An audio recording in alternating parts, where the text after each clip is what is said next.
Second law of motion है law of momentum. तो पहले मोमेंटम देखते हैं क्या होता है। मोमेंटम है amount of motion contained in an object, या फिर आप ऐसा भी कह सकते हो momentum of an object is the product of its mass and velocity. इसकी ऐसा unit kilogram metre per second आ जाएगी। तो ये अब मैंने इसी से निकाली है, ये फॉर्मूला तो आपको याद रखना पड़ेगा। अब क्या कहता है second law of motion, it states that the rate of change of momentum of an object is directly proportional to the applied unbalanced force in the direction of force।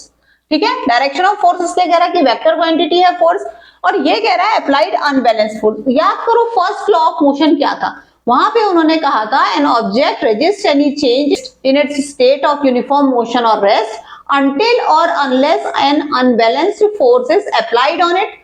तो ये वाला जो लॉ है वो बात कर रहा है उस अनबैलेंस्ड फोर्स की जो कि ऑब्जेक्ट की पोजीशन या यूनिफॉर्म मोशन को चेंज कर दे रहा है। तो वो जो अनबैलेंस्ड फोर्स है वो डायरेक्टली प्रोपोर्शनल है P2 minus P1 upon T के, तब final momentum minus initial momentum. तो F is proportional to mass into final velocity minus mass into initial velocity upon time.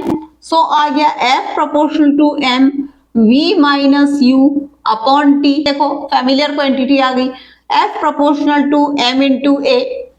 अब ये जो प्रोपोर्शनैलिटी है इसको हटाने के लिए हमें एक प्रोपोर्शनैलिटी कांस्टेंट लगाना पड़ता है, वो हमने यहाँ पे लगा लिया K।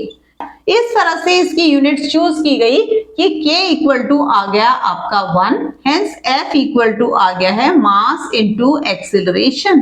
तो ये आपका सेकेंड लॉ ऑफ मोशन आ गया और उसको हमने डिराइव भी कर दिया है। बाकी इसकी ऐसा यूनिट होती है newton. So 1 newton equal to 1 kilogram into 1 metre per second square. अब आपको 1 न्यूटन को डिफाइन करना है। 1 newton is the force applied on 1 kg of object to produce an acceleration of 1 meter per second square in the direction of force। in the direction of force क्यों, vector quantities हैं इसलिए। ठीक है, तो ये formula जो है आप याद रख लो, न्यूमेरिकल करने के काम भी आएगा।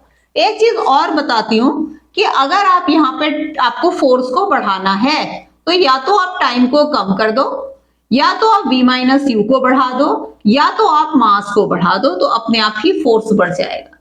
अगर आप सिर्फ टाइम को इसको कम कर देते हो तो भी आपका फोर्स बढ़ जाता है। जैसे अगर एक फील्डर होता है ना, बॉल कैच करता है तो एम करने के बाद वो उसको पीछे ले जाता है ताकि वो टाइम को बढ़ा दे। अगर टाइम को बढ़ाएगा तो फोर्स कम हो जाएगा और हाथ में चोट कम लगेगी।